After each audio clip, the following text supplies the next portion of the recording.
Якія важныя змены ў Беларусі паабяцаў Лукашенка, за што ён распякае сваіх чыноўнікаў, а таксама што вядома пра новае жыццё Віктара Бабарыкі. Вітаем, сябры! Гэта наша Ніва, і зараз мы ўсё вам раскажам. Лукашенко прыдумаў сабе новую спецыяльнасць, а таксама цалкам праігнараваў сапраўдную праблему, ды анансаваў хуткае вяртанне Беларусі ў Савецкі Саюз. Сёння на сваім верталёце ён прыляцеў у Мінскі раён, дзе наведаў Вілейку і ваколіцы. Пры гэтым учорашняя непагадзь нарабіла вялікай бяды якраз у Вілейскім раёне. Там пацярпелі ажно 172 вёскі, але ж такія дробязі Лукашэнку не зацікавілі, і пра наступствы залевы ён прамаўчаў. Але адразу па яго выхадзе з верталёта губернатор Міншчыны Кушнаренко атрымаў наганяй за іншае. Алексей Иванович, хотел вас предостеречь от разного рода показухи и прочих там подобных вещей. Это копия Витебской области, бардак везде. Но что меня удивило, я даже в Витебской области это не увидел, у вас брошены поля. У самой Вілейцы Лукашенко наведаў завод «Зенітбелома», дзе яму паказалі прыцэлы беларускай вытворчасці. Госць тут жа паведаміў, што ён не толькі эканаміст, гісторык, памежнік і кім там яшчэ ён толькі не быў. Гранатометный прицел, массовый прицел. Я гранатометчик. Вот, РПГ-7. Пры гэтым Наталля Эйсмонт пахвалілася, што прывітаць Лукашэнку, нягледзячы на сярэдзіну працоўнага дня, прыйшоў цэлы натоўп мясцовых жыхароў. Сам жа ён у гэты час быў заняты нарадай з чыноўнікамі, якую тэрмінова сабралі проста на месцы. Падчас яе было заяўлена, што Беларусі не хапае сістэмы кіравання савецкіх часоў, і ў якасці станоўчага прыкладу краіны, якая жыве з апорай на досвед кампартыі, Лукашенко назваў Кітай. І цяпер ён шчыра прызнаўся, што ностальгуе па савецкіх часах і ўжо хутка збіраецца тую сістэму вярнуць у цяперашнюю Беларусь. Если с государственной точки зрения государства, то это было бы... Систему нам надо не при этом президенте, так при другом придется систему выстраивать, донастраивать. Акрамя таго, Лукашенко абурыўся якасцю тавараў у вясковых крамах, заявіўшы, што там прадаецца адна пратэрміноўкай і тухляціна.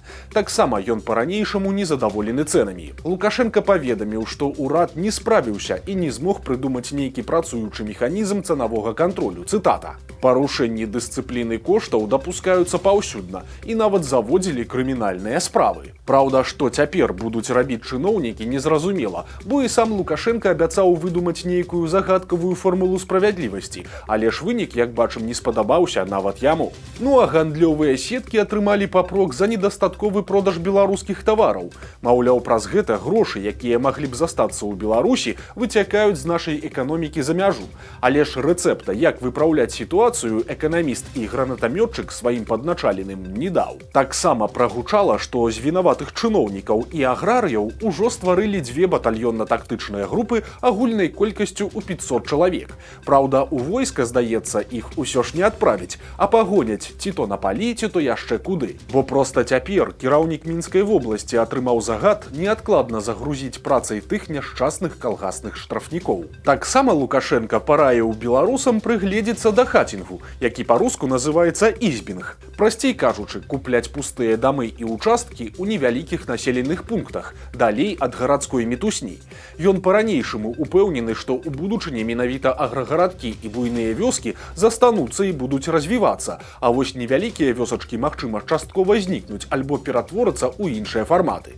Таму Лукашенко недзе пачуў пра так званы ізбінг і панаракаў, што беларусы не вельмі хочуць укладваць грошы ў закінутыя дамы, таму іх цяпер актыўна скупляюць у асноўным расіяне. Віктар Бабарыка пачынае новы бізнес. Пра гэта ён расказаў у апошнім інтэрв'ю польскаму радыё для замежжа. Бабарыка паведаміў, што ўжо зарэгістраваў кампанію ў Германіі і нават сфармаваў разуменне комплексу паслуг, якія гэтая кампанія будзе аказваць.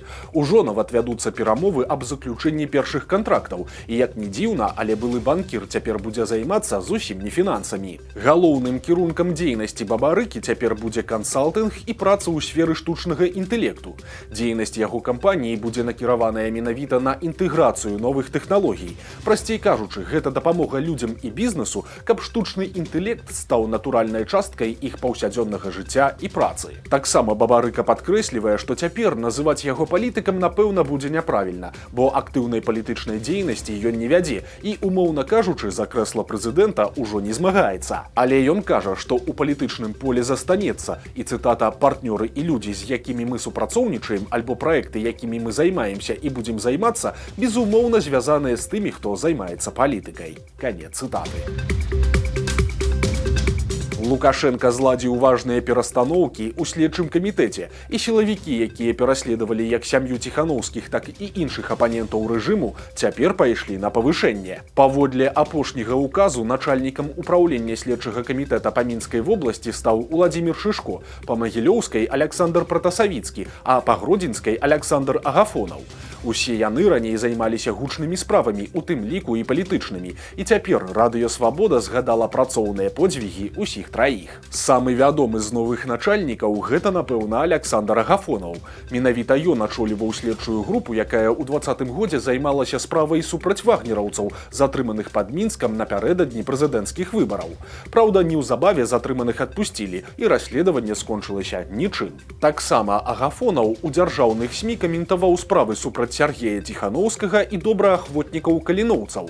Гэта ён казаў, што на лецішчы Ціханаўскага знайшлі $900 000 за канапай, а да байцоў палка Каліноўскага следчы звяртаўся заклікам здавацца і самім прыйсці з павіннай да беларускіх сілавікоў. Акрамя таго, пад кіраўніцтвам Агафонава галоўнае ўпраўленне следчага камітэта займалася расследаваннем і перадачай у суд крымінальных спраў, звязаных з пратэстамі. Цяперашні начальнік па Міншчыне Шышко таксама вёў крымінальныя справы о пратэстах 2020 году, аб экстрэміскіх фарміраваннях і фінансаванні недзяржаўных арганізацый за мяжы. Ён адказваў за справу аб так званай спробе зрыву рэферэндуму 2022 года, калі сябрам выбарачных камісій рассылаліся лісты нібыта з пагрозамі. Сярод фігурантаў тады былі Святлана Ціханаўская і Павел Латушка, але ў выніку ўлады пасадзілі іншых. Ажно 7 чалавек тады атрымалі ад 2 до 3 гадоў пазбаўлення волі. Шышко кіраваў справай аб каментарыях пасля гібелі айцішніка Зельцера і КДБшніка Федасюка.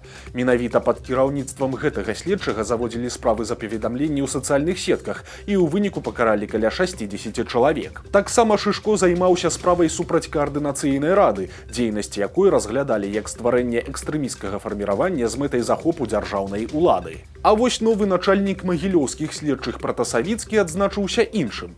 На пасадзе намесніка начальніка управлення следчага камітэта па Мінскай вобласці ён кіраваў раскрыццём цяжкіх злачынстваў мінулых гадоў. Таксама гэты сілавік адказваў за супрацу з Расіяй і краінамі СНД наконт інтэграцыі генатыпаскапічных базаў і экспертыз ДНК. Ну і акрамя таго, Лукашенко знайшоў замену нядаўна звольненаму намесніку камандуючага ўнутранымі войскамі беларускай міліцыі. І цяпер гэтую пасаду заняў палкоўнік Уладзімір Голубеў. За апошнія суткі здарыўся цэлы шэраг трагедый. Стала вядома пра гібель заслужанага трэнера БССР па акадэмічным веславанні Валерыя Гайдука. Менавіта пад яго кіраўніцтвам быў заваяваны першы ў гісторыі суверэннай Беларусі залаты алімпійскі медаль. Мужчына загінуў падчас трэніроўкі на ровары ў раёне Цны пад Мінскам. На спуску з горкі, дзе ён ездзіў пастаянна, нехта зрабіў з пяску самаробны трамплін. Гайдук яго не заўважыў, не паспеў затармазіць і ўрэзаўся ў дрэва. У выніку ад сутыкнення ён загінуў на месцы. А ў Быхаве ў адным з дамоў знайшлі нежывымі адразу 3 чалавек. Што стала прычынай загадкавай трагедыі, цяпер высвятляюць следчыя і эксперты, але папярэдняя версія, што гэта не крымінал, а атручанне этыленгліколем альбо сурагатам алкаголю. Яшчэ аднаго загінулага проста ў яго кватэры знайшлі ў Маладзешне, але вось там, падобна, справа ўжо ідзе пра забойства. Паведамляецца, што на целе 47-гадовага мужчыны ёсць колатыя раны, але што дакладна здарылася, пакуль невядома, і пошукі забойцы працягваюцца. Таксама дваіх зніклых без вестак мужчын цяпер знайшлі знойдзенымі жывымі. Так пад Гродна адшукалі 79гадовага Анатолія Велімайтыса, які паехаў у грыбы і знік. Цяпер яго цела адшукалі ў лесе за 8 кіламетраў ад яго аўтамабіля. Таксама загінуў 27гадовы жыхар Мінска Эдуард Бялко, пошукі якога цягнуліся з 27 ліпеня. Апошні раз мужчыну бачылі ў Барысаве, пасля чаго ён знік. Што стала прычынай трагедыі, пакуль не ўдакладняецца. А на Беларусь-Каліі загінуў 29гадовы рабочы.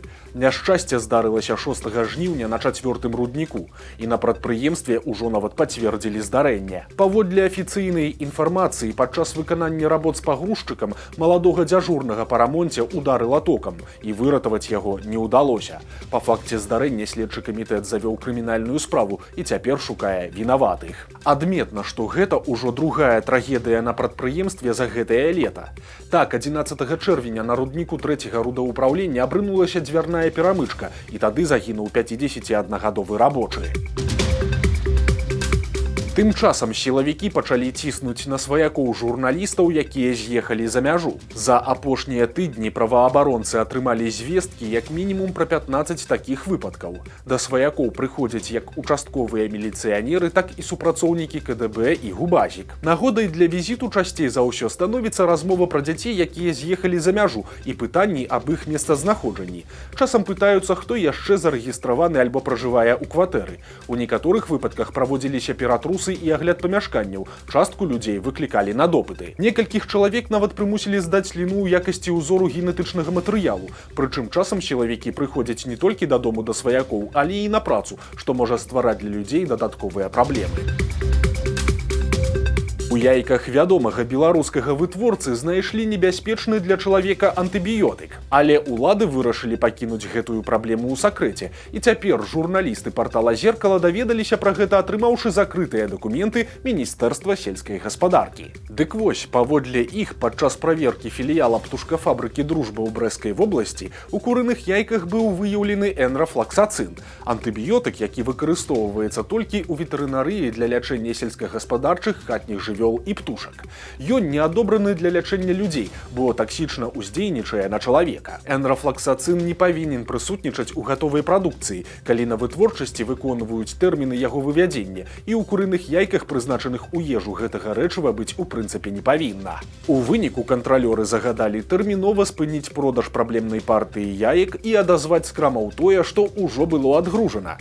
Таксама ў дакуменце ёсць трывожная пазнака. Кантралёры прапанавалі высветліць, ці не звязана цяперашняе парушэнне з тымі, якія выявілі ў філіяле дзве іншыя праверкі.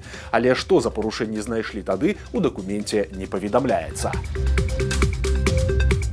Вось такія навіны пятніцы. Нагадаем, што ў нядзелю на нашым канале выйдзе чарговы цікавы сюжэт. Таму падпісвайцеся, каб нічога не прапусціць, стаўце лайкі альбо дызлайкі і выказвайце заўвагі ў каментарах.